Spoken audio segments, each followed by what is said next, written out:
அனைவருக்கும் வணக்கம். 38 நாட்களாக பனையூர் பங்களாவுக்குள்ள பதுங்கியிருந்த சிங்கம் ஒன்று நேத்திக்கு வெளியே வந்திருக்கு. சிங்கம் வேட்டைக்கு மட்டும்தான் வெளியில வரும்.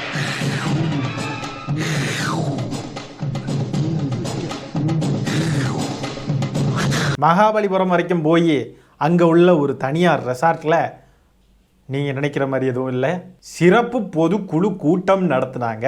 அதில் ஆதவ அர்ஜுனாவுடைய வாய் பார்த்தீங்கன்னா வழக்கத்தை விட அதிகமான நீளத்துக்கு போயிருந்துச்சு. அதையும் நம்ம போன வீடியோவில் பார்த்துருப்போம். நேத்திக்குள்ள காணொலி பார்க்காதவங்க ஐகார்டில் லிங்க் கொடுக்குறேன், பாருங்கள். அப்படி இல்லைன்னா நம்ம சேனலில் இருக்கும், போய் கிளிக் பண்ணி பாருங்கள். இன்றைக்கி யாருடைய வாய் என்னெல்லாம் பேசிச்சு அப்படின்றத பற்றி பார்க்க போகிறோம். அப்படின்னா தாவைக்கா தலைவர் விஜய் அவர்கள். அந்த பொதுக்குழு கூட்டம் அப்படின்றதுடைய அர்த்தமே என்னன்னு தெரியல. திமுகவை திட்டும் கூட்டம் அப்படின்னு சொல்லி வச்சிருக்கலாம். எதுக்கு பொதுக்குழு கூட்டம், அதுவும் சிறப்பு பொதுக்குழு கூட்டமா? என்ன சிறப்பாக தெரியல, மண்ணாங்கட்டி சிறப்பு. இளவு கொடுத்த கட்சி, இளவு கொடுத்த தலைவனும் உண்மையாகவே இளவு கொடுத்த கட்சி தாங்க. இன்னைக்கு அந்த அசிங்கம், தாவைக்கா கட்சி தலைவர் என்கின்ற அந்த அசிங்கம் என்னெல்லாம் பேசிச்சு அப்படின்றத இப்போ பார்க்க போகிறோம். பாப்போமா? எங்கள் தலைவன் வண்டு முருகன் அண்ணன், கருமை நிற கண்ணன், பேச்சிலே மன்னன், சிந்தனை சிற்பி, சைனடி குப்பி, எங்களுடைய வட்ட செயலாளர் வண்டு முருகன் அவர்களை இப்பொழுது உங்கள் முன்னே வீர உரையாற்ற வருமாறு அழைத்து உங்களிடமிருந்து விடைபெறுகிறேன். நன்றி, வணக்கம். வாங்கினேன்.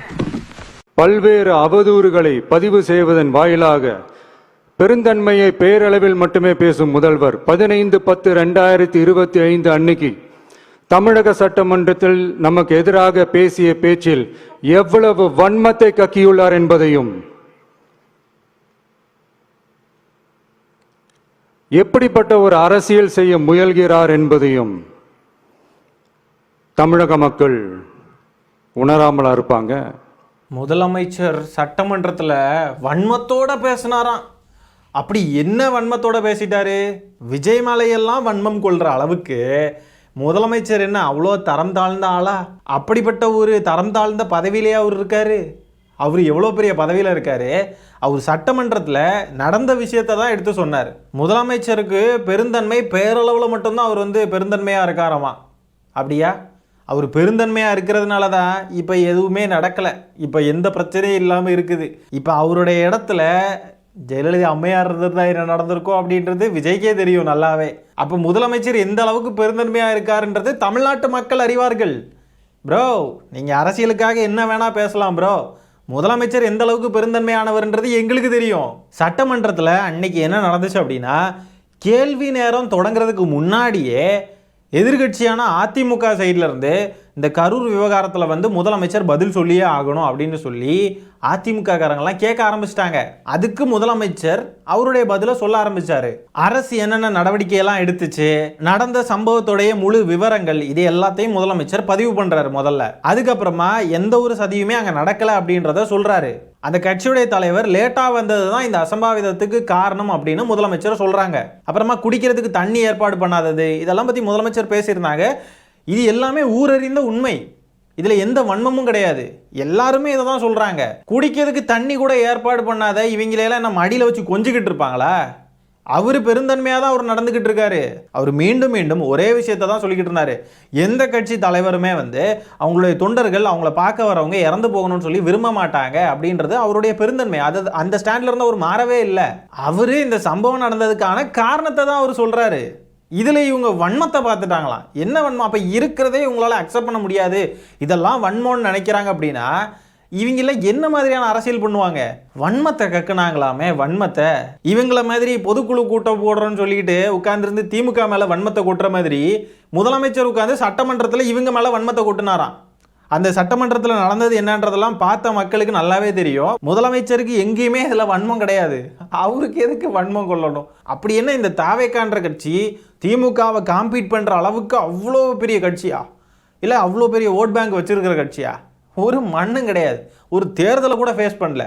ப்ரூவன் ஓட் பேங்க் கிடையாது. முதலமைச்சருக்கு என்ன வன்மம் இவங்க மேலே, அல்லு சில்லுகள் மேலே?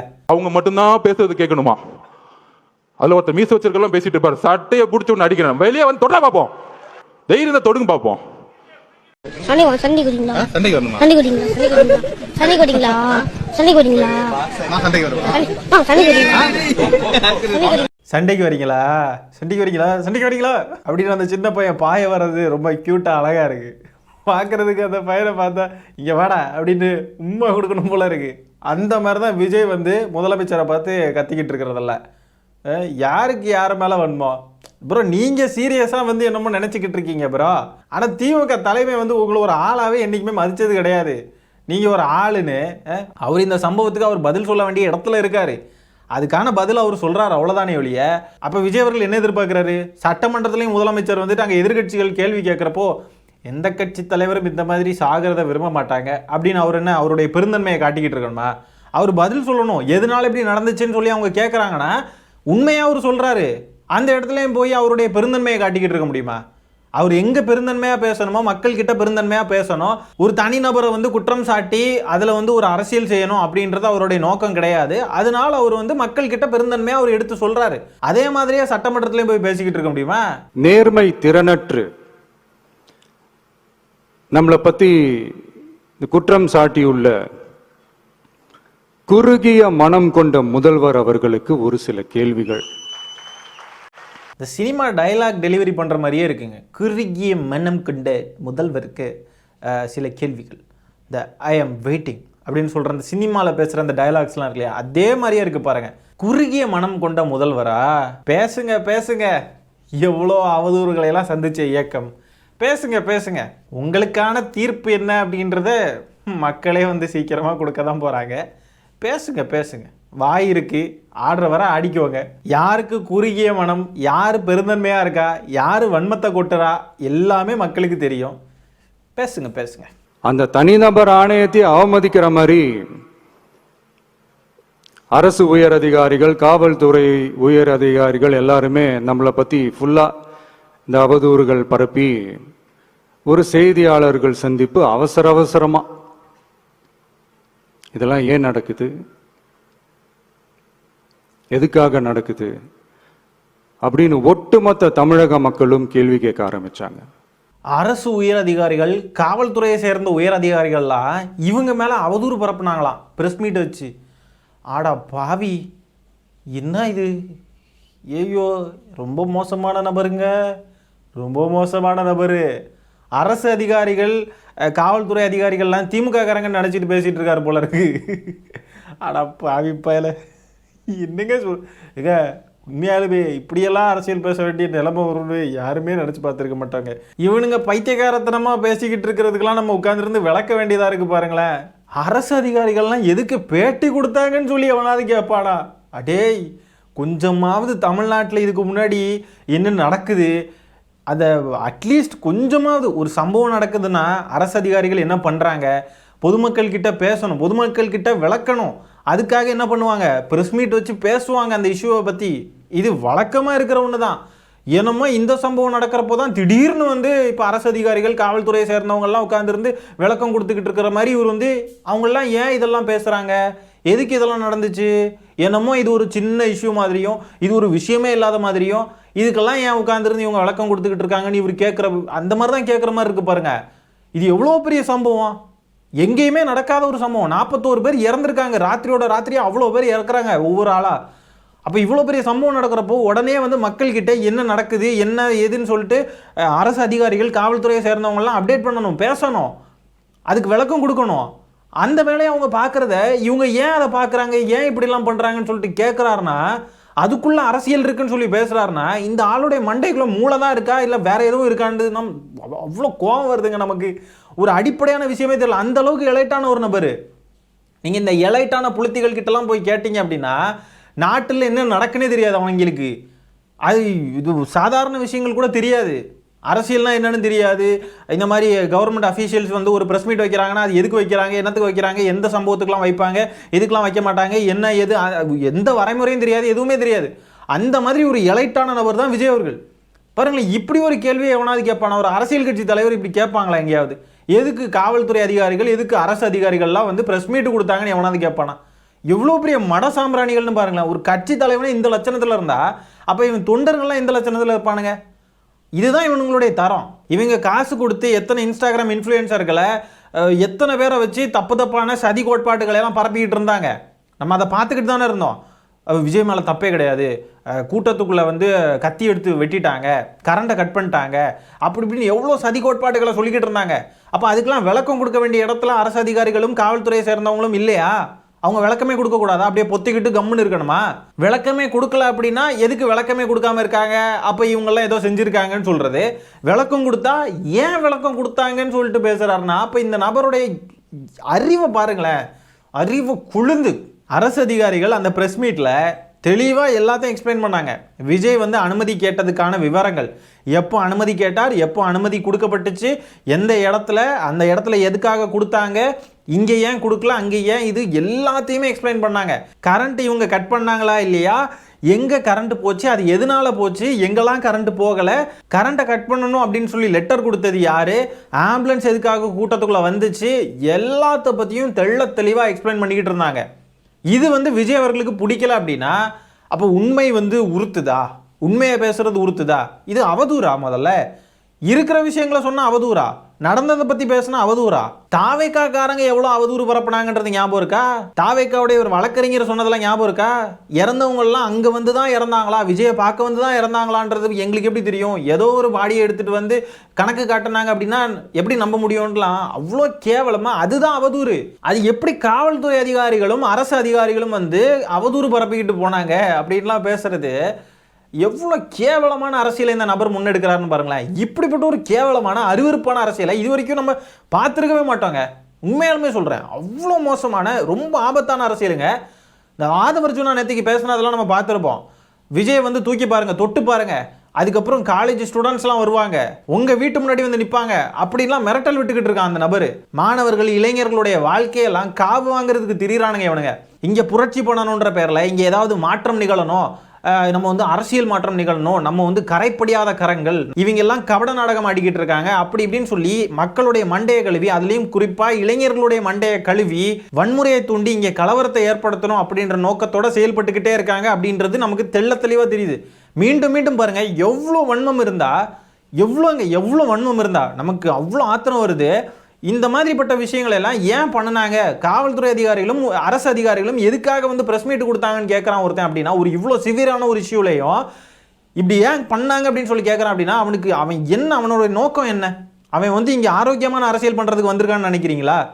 இங்கே ஏதாவது பண்ணி குட்டையை உழப்பி விட்டு இங்கே இருக்கிற நிம்மதியை கெடுக்கணும் அப்படின்னு சொல்லி யாரோ களமிறக்கி விட்ட நபர் மாதிரி தான் செயல்பட்டுக்கிட்டு இருக்கான். உச்சநீதிமன்றத்தில் திமுக அரசுக்காக வாதாடிய அறிவார்ந்த மூத்த வழக்கறிஞர்கள் பதில் சொல்ல இயலாமல் வாய் மூடி மௌனம் காத்ததை நாடே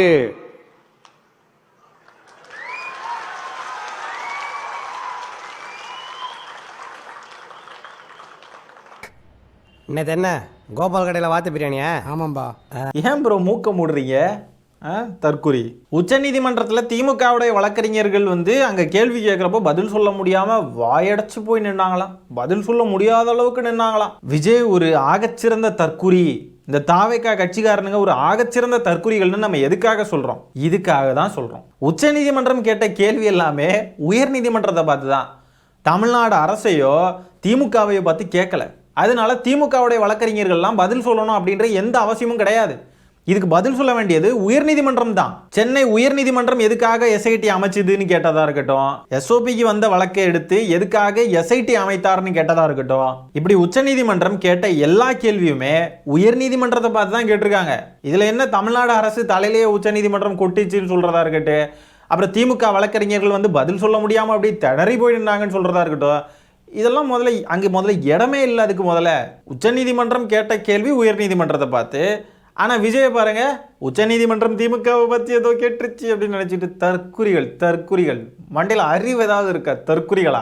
சரி, இன்னைக்கு இவ்வளோ வீரா வசனம்லாம் பேசிக்கிட்டு இருக்காருல்ல, இதை ஏன் அன்னைக்கு சம்பவம் நடந்த அன்னைக்கு ப்ரெஸ் எல்லாம் வந்து கேட்குறாங்க, சார் 30 பேர் இறந்துட்டாங்க சார் அப்படின்லாம் கேட்குறப்போ, அதாவது அந்த நேரத்தில் 30 பேர் இறந்துருந்தாங்க, அந்த ப்ரெஸ் மீடியாலாம் வந்து விஜய் வந்து ஏர்போர்ட்டுக்கு வந்த டைமில் கேட்குறாங்க. கேட்டப்போ தலதிருச்சி ஏன் ஓடணும்?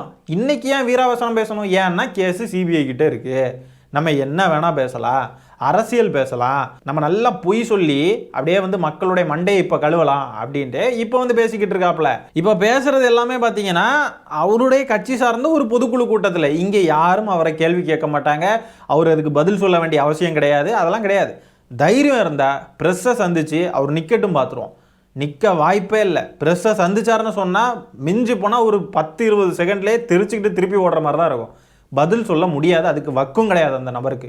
தன்னுடைய கட்சி தொண்டர்கள், இந்த ரசிக குஞ்சுகள் என்ன சொன்னாலும், தான் என்ன சொன்னாலும் அதை நம்பும் கூட்டம் அப்படின்றத விஜய் தெரிஞ்சு வச்சுக்கிட்டு தான் இந்த ஒரு கூட்டத்தில் கண்டதையும் பேசிக்கிட்டு இருக்காப்புல. இந்த தற்குறிகள்லாம் நம்மளை பார்த்து கேள்வி கேட்க மாட்டாங்க, நம்ம என்ன சொன்னாலும் நம்பிடுவானுங்க அப்படின்றது விஜய்க்கு நல்லா தெரியும். அந்த ஒரு நம்பிக்கை இருக்குது. ஆனால் தமிழ்நாட்டு மக்கள் அப்படி கிடையாது. கேள்வி எழுப்புவோம். பொதுமக்களுக்கு இந்த சம்பவத்தை பற்றி எல்லா புரிதலுமே நல்லாவே இருக்கும். யார் யார் என்ன பண்ணிக்கிட்டு இருக்காங்க, என்ன நடக்குது அப்படின்றதெல்லாம் மக்களுக்கு நல்லாவே தெரியும். அறிவார்ந்த மக்கள் யாருமே விஜயோடைய இந்த பேச்சுக்கு மயங்கவே மாட்டாங்க. ஏங்க, அஜித் சார் இருக்கார் இல்லையா, அவரே சமீபத்தில் இந்த சம்பவத்தில் நம்ம எல்லாருமே தான் பொறுப்புன்னு தாமலே அந்த பொறுப்பு இருக்குன்றதை அவர் சொல்கிறாருங்க. அவருக்கு இந்த விஷயத்தில் சம்மந்தமே கிடையாது, அவரே சொல்கிறாருங்க. ஆனால் விஜயை பாருங்கள், ஒரு சின்ன குற்ற உணர்ச்சி, ஒரு சின்ன மன்னிப்பு கேட்குறது கூட எதுலேயுமே இல்லை. ப்ரைவேட்டாக போய் மன்னிப்பு கேட்டாருன்னு சொல்கிறாங்களே, இந்த சம்பவம் பொதுவில் தானே நடந்துச்சு. அப்போ மக்கள் முன்னாடி ஒரு மன்னிப்பு கேட்கணும்ல, மக்கள் முன்னாடி தானே கேட்கணும். இந்த சம்பவத்துக்கு நான் மன்னிப்பு கேட்டுக்கிறேன், இதில் நானும் காரணம், அட்லீஸ்ட் நானும் காரணம்னாவது சொல்லணும். விஜய் தான் காரணம்னு நம்ம சொல்லிக்கிட்டு இருக்கோம், ஆனால் விஜயும் காரணம்னாவது அவராவது சொல்லணும்ல.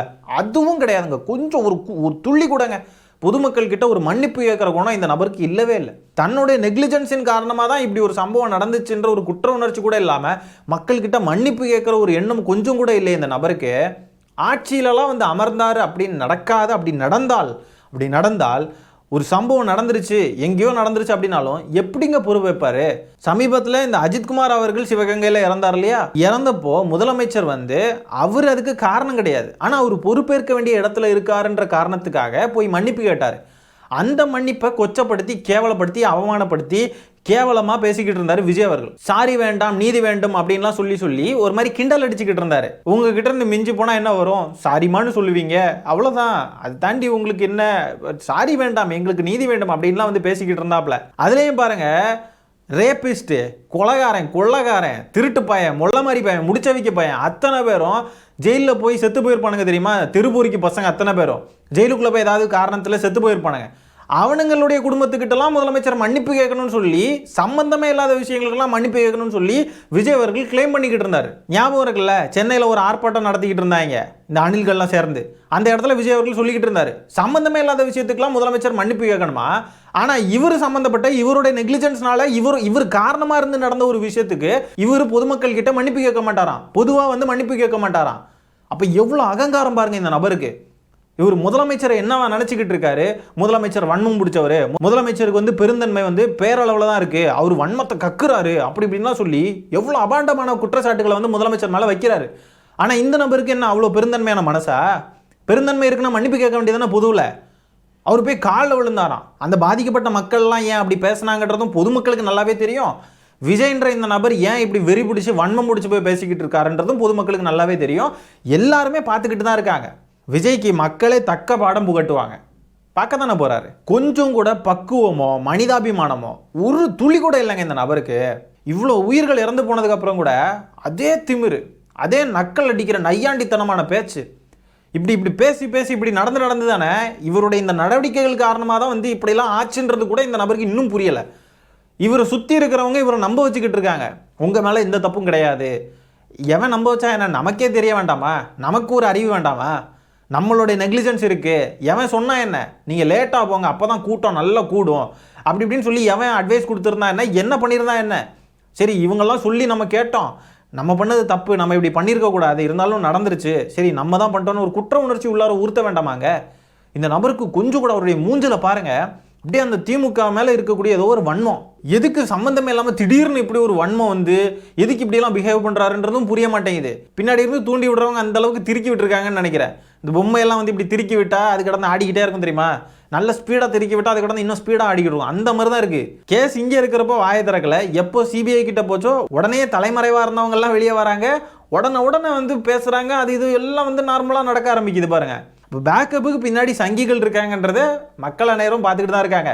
கேஸு உச்சநீதிமன்றத்துக்கு போகணும்னு சொல்லி உமானந்தெல்லாம் உள்ள இன்டர்ஃபியர் பண்ணுறாங்க. எல்லாரும் சப்போர்ட்டுங்க. நயினார் நாகேந்திரன் அவர்கள், தமிழிசை சவுந்தரராஜன் அவர்கள் எல்லாருமே விஜய்க்கு பக்கா சப்போர்ட்டு. திமுகவை எதிர்க்கணும்னா ஓர் அணியில் எல்லாரும் திரண்டு திமுகவை எதிர்க்கிறாங்க.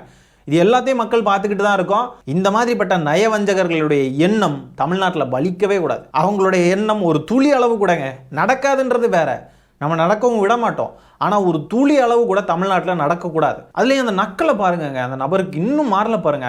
இப்படியே வந்து இப்படி வைக்கிறது, ஒரு அரசியல் கட்சி தலைவன் மாதிரியா நடந்துக்கிட்டு இருக்காரு. ஒஸ்ட்டுங்க. ஐயோ, அந்த கூட்டத்தில் ஆதவ அர்ஜுனாலாம் அவ்வளோ மோசமாக பேசுகிறாங்க. அந்த நபர் முடிஞ்சா வந்து எங்கள் அண்ணனை தொட்டு பாருன்றான், 2-3 தடவை சொல்கிறான். அப்போ கூட விஜய் வந்து அப்படியே அப்படியே கெத்தா அப்படியே நினச்சிட்டு இருக்க மாதிரி அப்படின்ட்டு அப்படியே ஒரு மாதிரி கெத்தா இது பண்ணுறாருங்க. அப்போ இந்த நபரை பார்த்துக்கோங்க, அதெல்லாம் ரசிக்கிறாரு, அதெல்லாம் என்ஜாய் பண்ணுறாரு. நம்மளை பற்றி யாராவது பெருமையாக பேசினாலோ, நம்ம பின்னாடி 4 பேர் ஓடிக்கிட்டு வரான் பஸ்ஸை சுற்றி அப்படின்னு சொன்னாலோ, இந்த மாதிரி யாராவது நம்மளை வந்து எங்கள் அண்ணனை தொட்டுப்பாரு அப்படின்னு சொல்லிட்டு ஒரு மாதிரி சவடால் விட்டுக்கிட்டு இருந்தாலோ எல்லாத்தையும் பார்த்து ரசிக்கிறாருங்க. இப்படி ஒரு மாதிரி நார்சிஸ்டிக்கான ஒரு தலைவனை, ஒரு தலைவன் கிடையாது, ஒரு கிறுக்கனை நம்ம பார்த்துருக்கவே மாட்டோம். நான் பார்த்ததில்லை, நீங்கள் பார்த்துருக்கீங்களா? நான் பார்த்ததே கிடையாது என் வாழ்க்கையில். இப்படி ஒரு மாதிரி வித்தியாசமான ஒரு பிறவியை நான் பார்த்ததே கிடையாது. கொஞ்ச நேரம் இந்த மூக்கு மூடுனதை வச்சு கொஞ்சம் ஃபன் பண்ணுவோம். ரொம்ப நேரமாக சீரியஸாக பேசிட்டோம், கொஞ்சம் சிரிப்போம்.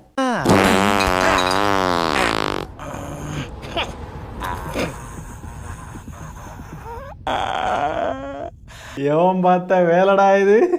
கோபால் கடையில் வாத்து பிரியாணியா ப்ரோ? ஒரு விஷயம் நான் சொல்ல மறந்துட்டேங்க. உச்சநீதிமன்றத்தில் திமுகவுடைய வழக்கறிஞர்கள் வந்து பதில் சொல்ல முடியாமல் திணறிட்டு இருந்தாங்க அப்படின்னு சொன்னாங்க இல்லையா? முதல்ல அது திமுக வழக்கறிஞர்களும் இன்க்ளூடட். திமுகவை சேர்ந்த வில்சன் அவர்கள் இருக்காங்களே, அவங்களும் இருக்காங்க அந்த வழக்கறிஞர்கள் லிஸ்ட்டில். ஆனால் அது அரசு தரப்பு வழக்கறிஞர்கள்னு தான் சொல்லணும். அது அரசு தரப்பு வழக்கறிஞர்கள்னு சொல்லதை விட்டுட்டு திமுகவுடைய வழக்கறிஞர்கள்னு சொல்லி இதுக்குள்ளேயும் ஒரு அரசியல் தேடுறாரு பாருங்க. ஸோ நம்ம இதையுமே விடக்கூடாது. நான் கூட வந்து நேரமே திமுக வழக்கறிஞர்கள்னு சொல்லியிருப்பேன். இது வந்துட்டு அரசு தரப்பு வழக்கறிஞர்கள் அப்படின்னு தான் விஜய் சொல்லியிருக்கணும். ஆனால் அதில் கூட பாருங்க விஜய் அரசியல் பண்ணுறாரு. ஏன்னா திமுக வழக்கறிஞர்கள் வந்து எதுவுமே பேச முடியாமல் இருந்தாங்க, அங்கே வந்து உச்சநீதிமன்றம் இப்படி கேட்டாங்க, பதில் சொல்ல முடியாமல் திணறிட்டு இருந்தாங்க அப்படின்னு சொல்லிட்டு சொல்கிறப்போ அதோடைய அர்த்தம் வந்து வேற மாதிரி இருக்கு. ஆனால் அரசு தரப்பு வழக்கறிஞர்கள்னு சொன்னால் அதோடைய அர்த்தம் கொஞ்சம் வேற மாதிரி இருக்கு, கொஞ்சம் டிஃபர் ஆகும். அதனால விஜய் இந்த வார்த்தையில கூட அரசியல் பண்ணிக்கிட்டு இருக்காப்ல. நல்லா நுணுக்கமாக பார்த்துக்கோங்க இதெல்லாம். நானும் இப்போதான் அதை கவனித்தேன். மூர்த்தி சார், அவனோட முறையான்னு நினைக்கிறேன். சிரிப்பா அது போசு. ஏய் போடா, சிரிப்புடா போ. இதை வேற எடுத்து போட்டு இந்த ட்விட்டரில் அணில்களில் அண்ணன் செம்ம கோபமாக இருக்கிற மாதிரி இருக்குல்ல, இன்னைக்கு சம்பவம் இருக்குடா அப்படின்ற மாதிரிலாம் வந்து போட்டுக்கிட்டு இருந்தானுங்க. பார்த்தா அது என்ன சம்பவம் இளவு, இந்த சம்பவத்தை பார்த்தீங்களா? தற்குறி மாதிரி பேசி எதுக்கு அரசு அதிகாரிகள்லாம் வந்து பேட்டி கொடுத்தாங்க அப்படின்னு சொல்கிறதா இருக்கட்டும், உச்சநீதிமன்றத்தில் திமுகவுடைய வழக்கறிஞர்கள் எதுக்கு பதில் சொல்லாமல் இருந்தாங்கன்னு சொல்கிறதா இருக்கட்டும், எல்லாம் ஒன்றா நம்பர் தற்குறி மாதிரி பேசி வச்சுட்டு போயிரு. ஐயோ எல்லாம் அவனும் பாருங்களேன், அப்படியே ஆதவ அர்ஜுனாவுக்கு வந்து ஃபயர் விடுறது, விஜய்க்கு ஃபயர் விடுறது, அப்படியே பயங்கர கோவத்தில் இருக்கிற, அப்படியே பயங்கரமாக எல்லாத்தையும் அறுத்து தள்ள போகிறாங்க அப்படின்னு சொல்கிறாரு. ஆனால் அவங்க பேசியிருக்கிறதெல்லாம் போய் பார்த்தா ஒன்றா நம்பர் வடிகட்டின முட்டாள் மாதிரி பேசி வச்சுருக்காங்க.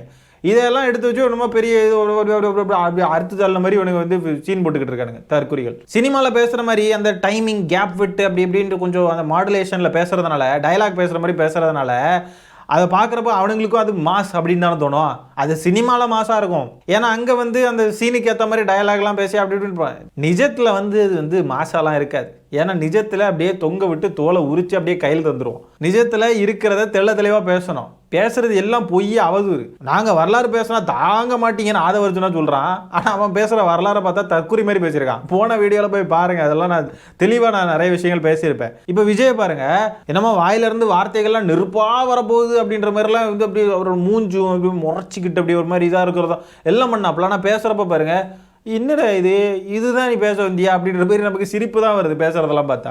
கரூரில் இத்தனை மக்கள் இறந்து அவங்களுடைய அழுகை, அந்த புகைப்படத்தெல்லாம் பாருங்கள், அவங்க அழுறதெல்லாம். ஆனால் கீழே பாருங்கள், மதியழகனை கட்டி அணைச்சி, கரூர் மாவட்ட செயலாளர் இவர் தான் ஜெயிலுக்குள்ளே இருந்தார், கட்டி அணைச்சி கொண்டாடுறாங்க. சே, இது வல்லவா ஒரு அரசியல் கட்சி? என்ன மாதிரியான ஒரு அரசியல் கட்சிடா இது? வல்லவா ஒரு அரசியல் கட்சி? நான் சொல்கிறதுக்கே வெக்கப்படுறேன். ஆனால் அது ஒரு இதுக்காக, ஓமைக்காக சொல்கிறேன். எப்படியெல்லாம் இருக்கக்கூடாதோ அப்படியெல்லாம் ஒரு அரசியல் கட்சி இருக்குது. இதெல்லாம் தமிழ்நாட்டுக்கு தேவையா? இளைஞர்களை தூண்டி விடுறது, இத்தனை பேர் செத்தும் கொஞ்சம் கூட குற்ற உணர்ச்சி இல்லாமல் இருக்கிறது, இதெல்லாம் தமிழ்நாட்டுக்கு தேவையில்லாத ஒரு ஆணி. ஒஸ்ட்டுங்க, இருக்கிறதுலே ஒஸ்ட்டான அரசியல் கட்சி தாவேகா. விஜய் ப்ரோ, நீங்கள் ஒரு ஆக்டர் ப்ரோ, நீங்கள் அரசியல்வாதி கிடையாது. தயவு செஞ்சு வீட்டுக்கு போயிருங்க, நீங்கள் இங்கே இருக்காதீங்க. நல்லா இருக்கும், தமிழ்நாட்டு நல்லா நிம்மதியாக இருந்துகிட்டு இருந்தோம். நீங்கள் வந்ததுக்கு பிறகு இத்தனை பேர் செத்து, எத்தனை குடும்பங்கள் வந்து சீரழிஞ்சுக்கிட்டு இருக்கு. அரசியலை விட்டு போயிட்டா நல்லாயிருக்கும். முடிஞ்சால் தமிழ்நாட்டை விட்டே போயிட்டா நல்லாயிருக்கும், ரொம்ப நல்லாயிருக்கும். இந்த எஸ்ஏஆர் விவகாரத்தை பற்றி விஜய் எங்கேயாவது பேசினாரா? பேசவே இல்லை இந்த பொதுக்குழு கூட்டத்தில். அதை பற்றிலாம் முக்கியமாக பேசியிருக்கணும்ல. அது எவ்வளோ பெரிய ஒரு விஷயம், வாக்குரிமையே வந்து பறிக்கிற மாதிரிப்பட்ட விஷயங்க. அதை பற்றி பேசவே இல்லை பாருங்கள். ஆக்சுவலாக தமிழ்நாட்டு மக்களுக்கான அரசியலில் நம்ம என்னெல்லாம் பேசணுமோ, எதை பற்றியெல்லாம் நம்ம வந்து விவாதிக்கணுமோ, எதுக்கெல்லாம் கேள்வி எழுப்பணுமோ அதெல்லாம் பற்றி பேசவே இல்லை. வந்து திமுக திமுக திமுக திமுகன்னு கத்திக்கிட்டு போயாச்சு. இது ஒரு பொதுக்குழு கூட்டமா? என்ன நடந்துச்சு அந்த பொதுக்குழு கூட்டத்தில்? ஆதவ அர்ஜுனா வந்து வன்மத்தை கக்குனா, அடுத்து விஜய் அவர்கள் வந்து வன்மத்தை கக்குறாரு. அவ்வளோதான் நடந்துச்சு. வேறு என்ன நடந்துச்சு? வேறு எதுவுமே நடக்கல. ஏதோ 12 தீர்மானங்கள் போட்டாங்களா? அந்த தீர்மானமாக இப்போ பேசு பொருளாக இருக்குது. விஜய் என்ன பேசுகிறாருன்றது தானே முக்கியம். அதில் என்ன பேசி வச்சுருக்காரு? முக்கியமான அரசியல் ஏதாவது பேசினாரா? நாட்டில் நடக்கிறது ஏதாவது பேசினாரா? இங்கே இதே பொதுக்குழு கூட்டம் நடந்துட்டு இருக்கிறப்போ அங்கே ராகுல் காந்தி அவர்கள் இந்த வாக்கு திருட்டு பற்றி அவர் வந்து அங்கே அம்பலப்படுத்திக்கிட்டு இருக்காரு பாஜகவை. அதை பற்றி பேசினாரா? அதை பற்றி பேசலை. மக்களுக்கு தேவையான அரசியலை இன்றைக்கும் சரி என்னைக்கும் சரி இந்த விஜய்ன்ற நபர் பேசினதே கிடையாது. அங்கே மாநாட்டில் போய் நின்றுக்கிட்டு சிஎம் சார் என்ன சார் அப்படின்னு சொல்லிட்டு பேசுகிறதா இருக்கட்டும், எல்லாமே பார்த்தீங்கன்னா தற்குறி மாதிரி, படத்தில் நடித்த மாதிரி அப்படியே நிஜத்துலேயும் வந்து இங்கே அரசியலே இருந்து நடிச்சுக்கிட்டு இருக்காப்புல. நேற்றுக்கு பேசுகிறப்போ பாஜகன்ற ஒரு வார்த்தை கூட வாயில் வரல விஜயோடைய வாயிலிருந்து. பாஜகன்னு பேசவே இல்லைங்க. அப்போ அந்த அளவுக்கு பாருங்க, விஜயோடைய நோக்கம் வந்து திமுக திமுக திமுகன்னு மட்டும்தான் இருக்கு. எதுக்காக இந்த மாதிரி பேசினாருன்னு பார்த்தா, தன்னைத்தானே இந்த ஸ்ரேயா இருக்காங்க இல்லையா ஒரு படத்தில் இப்படி வந்து கிழிச்சிக்கிட்டு ஐயோ இடியை பற்றி இப்படி போட்டு அப்படி அந்த மாதிரி தான் வந்து இருக்கு. தானே வந்து அடிச்சுக்கிட்டு அடி வாங்கின மாதிரி காட்டிக்கிட்டு என்னை அடிச்சுட்டாங்க அப்படின்னு சொல்லிட்டு நாடகம் ஆடிக்கிட்டு இருக்காரு. ஆக்சுவலாக கபட நாடகம் ஆடிக்கிட்டு இருக்கிறது விஜய் தான். பைத்தியக்காரர்களால் பைத்தியக்காரனுங்களுக்கு பைத்தியக்காரனால் நடத்தப்படுற ஒரு கட்சி பைத்தியக்காரர் தாவைக்க பைத்தியம். அடிச்சும் பார்த்தாச்சு, அவுத்தும் பார்த்தாச்சு, இவங்க திருந்துற மாதிரியே தெரில. நம்ம மக்களை வந்து உஷார்படுத்தி கொஞ்சம் வந்து இவனுங்களை விட்டு விலகி இருக்கிறதுக்கு நம்மளால் முடிஞ்ச முயற்சியை பண்ண முடியும், அவ்வளோதான். இப்பவும் சொல்றேன், 2026 2 பேருக்கு நடுவில் தான் போட்டியே. ஒண்ணு இன்னொன்னு அவ்வளோதாங்க. இதை சொல்கிறதுக்காகவே தான் வந்திருக்காரு. இந்த 15 நிமிஷம் என்ன 14 நிமிஷமா 14 நிமிஷம் சம்திங் தாங்க பேசியிருக்காரு. இந்த 14 நிமிஷத்தில் இந்த ஒரு டயலாகை சொல்லியே ஆகணும். ஒருவேளை இந்த டயலாகை சொல்ல மறந்துருந்தாருன்னு வைங்களேன், அவ்வளோதான். இதில் குற்ற உணர்ச்சியிலேயே அவர் வந்து ரொம்ப நொந்துருப்பாருங்க. இதில் குற்ற உணர்ச்சி பயங்கரமாக இருந்திருக்கும். ஐயோ இந்த டைலாக்கை நம்ம சொல்லாமல் விட்டுட்டோமே அப்படின்ட்டு. ஆனால் அங்கே 41 மக்கள் இறந்துருக்காங்க, அதில் எந்த குற்ற உணர்ச்சியும் இல்லை. அவர் மூஞ்சில் கொஞ்சம் கூட குற்ற உணர்ச்சி இல்லைங்க. இந்த டயலாகை சொல்லியே ஆகணும் விஜய்க்கு. ஒன்று டிவிக்கே, இன்னொன்று டிஎம்கே, 2 பேருக்கு நடுவில் தான் போட்டி. அதிமுககாரங்க யாராவது பார்த்துட்டு இருக்கீங்கன்னா உங்களுக்கு ஏதாவது சொரணை இருக்கா? கோவம்லாம் வரலையா? திமுகவும் தாவைக்காவும் தான் போட்டின்னு சொல்லிட்டு இருக்கான் ஒருத்தன். பேசக்கூட மாட்டிங்களா? எதிர்த்து பாயிண்ட் வரட்டும்னு இருக்கீங்களா? ஒரு பக்கா நார்சிசிஸ்ட்னா அதுக்கு எக்ஸாம்பிளாக விஜயை நம்ம காட்டலாம். ஒரு நார்சிசிஸ்ட்னா யார், எப்படி இருப்பாங்க, என்னென்ன செய்வாங்க அப்படின்றதெல்லாம் நம்ம எக்ஸ்பிளைன் பண்ணணும் யாருக்காவதுனா விஜயை காட்டலாம். விஜய் பண்ணின விஷயங்களை காட்டலாம், விஜய் பேசுகிறத காட்டலாம். இவ்வளோ நடந்துமே அந்த டயலாகை விடாமல் போயிட்டு இருக்காருங்க. வாகை சூடுவோம், வரலாறு படைப்போம், கான்பிடண்டா இருங்க, நல்லதே நடக்கும், வெற்றி நிச்சயம். மீண்டும் சந்திக்கும் வரை நன்றி, வணக்கம். இந்த டயலாகை பார்த்தீங்கல்ல, இந்த டயலாக்லாம் வந்து விஜயால் சொல்லாமல் இருக்க முடியாது. கான்ஃபிடென்ட்டாக இருங்க, வெற்றி நிச்சயம், நல்லதே நடக்கும், இதெல்லாம் வந்து சொல்லிக்கிட்டே இருக்காங்க. 41 பேர் இறந்து விழுந்துகிட்டு இருக்காங்க, எல்லாரையும் தூக்கிக்கிட்டு ஓடுறாங்க. அப்போவுமே இதே டயலாக தான் சொல்லிக்கிட்டு இறங்குறாரு பஸ்ல இருந்து. கான்ஃபிடென்ட்டாக இருங்க, நல்லதே நடக்கும், வெற்றி நிச்சயம்னு சொல்லிட்டு தான் இறங்குறாரு. அந்த அளவுக்கு இந்த டயலாக்லாம் சொல்லாமல் அவரால் இருக்கவே முடியாது. ஏன்னா இதெல்லாம் வந்து அவருக்கு அவருடைய பொலிட்டிக்கல் ஐடென்டிட்டியாகவே இதை வந்து நினச்சிக்கிட்டு இருக்காரு. டிவிக்கே விசஸ் டிஎம்கே எப்படின்னு நம்ம சொல்லி ஆகணும். அதுமாரி கான்ஃபிடென்ட்டாக இருங்க, நல்லதே நடக்கும், வெற்றி நிச்சயம்னு சொல்லி ஆகணும். இதை சொல்லாமல் இருக்க முடியாது. எவன் செத்தா என்ன ஆனா என்ன, இது என்ன கூட்டம், இது எங்கே, எதுவுமே கிடையாது. அந்த மக்கள்லாம் வந்து மகாபலிபுரத்தில் கூப்பிட்டு வச்சு பேசினார்ல, அப்போவும் இதே சொல்லியிருப்பாருன்னு நினைக்கிறேன். அந்த மக்கள்கிட்ட கான்ஃபிடென்ட்டாக இருங்க, நல்லதே நடக்கும், வெற்றி நிச்சயம்னு சொல்லியிருப்பார். ஏன் அந்த மக்களே அப்படி தான் பேசுகிறாங்க.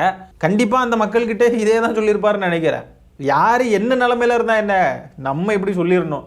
அப்போ தான் நமக்கான பொலிட்டிக்கல் அந்த இது இருக்கும், அந்த ஒரு இமேஜ் இருக்கும்னு நினச்சிட்டு இருக்காரு. ப்ரோ நீங்கள் படத்தில் இதெல்லாம் பண்ணீங்கன்னா மக்கள் வந்து இதாக இருப்பாங்க. நீங்கள் நெசத்தில் இப்படி இருந்தீங்கன்னா மக்கள்லாம் உங்களை ஒரு ஆளாகவே மதிக்க மாட்டாங்க.